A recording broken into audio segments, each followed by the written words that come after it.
Voilà, bonjour à tous. Donc, petite vidéo pour le Ngui M20 2023 versus le 2024. Donc, on va voir les différences pour ceux qui veulent acheter un Ngui. Donc, le 2023, c'est le vert, donc c'est celui-là. Et le 2024, il est derrière. Ok. Donc, la différence entre les deux, il n'y en a pas beaucoup, mais il y en a. Donc, déjà, la hauteur de fourche du 2023, je ne sais pas si vous voyez, elle est un peu plus basse que la 2024. On a ça. Et le cadre n'a rien à voir. Le cadre n'a rien à voir avec le 2024. Le 2024, le cadre est carrément plus long. On voit la différence entre ici, on met une main.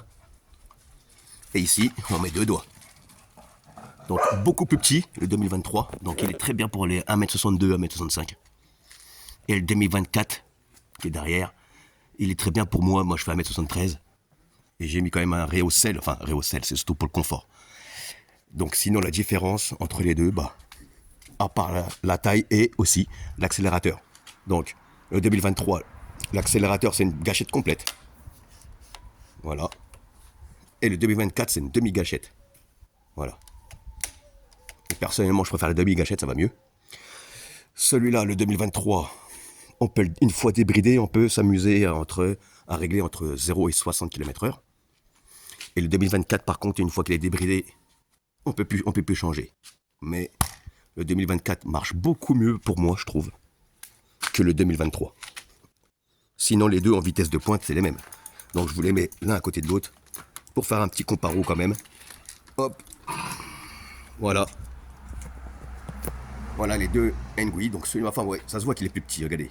Il est petit et celui-là, il est carrément plus grand. Bon, après, moi, j'ai rehaussé quand même le guidon. Mais sinon, ça se voit qu'il est plus petit à l'arrière déjà et tout.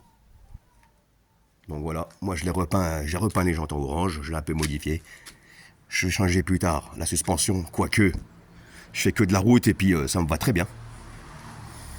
Et celui de ma femme, elle ne veut pas le modifier, donc on le laisse comme ça, et tout d'origine. À part, j'ai mis des liserés de roue et des autocollants. Voilà. Donc voilà le comparo. Et aussi, très important, le 2023, j'ai été obligé de modifier la vis du cale-pied parce que je l'ai perdu. La vis est beaucoup plus petite que ceux du 2024. Mais sinon, c'est les mêmes freins, les mêmes roues. Tout est pareil. Et tout est exactement pareil. Donc voilà.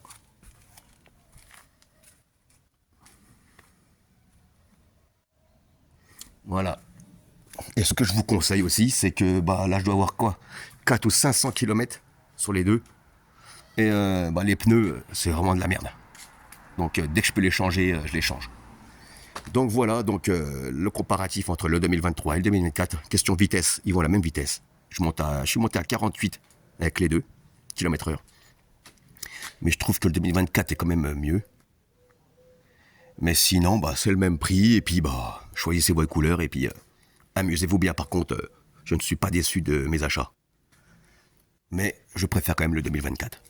Donc, n'hésitez pas à vous en payer un. Et vous allez voir, c'est un bonheur total. Voilà.